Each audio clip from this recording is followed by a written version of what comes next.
Sederalun, merebaknya virus corona sudah memberikan dampak yang cukup besar, tak terkecuali Pelabuhan Ulele Banda Aceh yang saat ini sepi penumpang.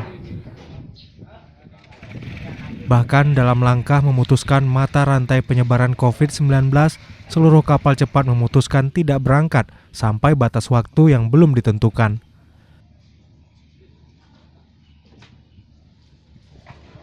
Sementara untuk dua kapal Ro-Ro KMP BRR dan KMP Tanjung Burang tetap melayani pelayaran, namun hanya melayani warga Sabang yang ingin berbelanja bahan pokok ke Banda Aceh atau ingin kembali ke Sabang.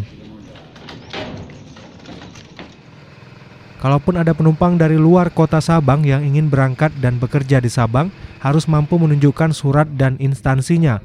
Bila tidak, maka penumpang tersebut dipastikan tidak bisa berangkat. Lalu untuk jumlah penumpang dari kondisi sebelum virus ini merebak, KMP BRR mencapai 400 orang. Kini tersisa sekitar 45-60 orang penumpang yang diizinkan untuk sekali jalan. Demikian pula dengan KMP Tanjung Burang juga diberlakukan hal yang sama. Dari Banda Aceh, Misran Asri, Serambi On TV.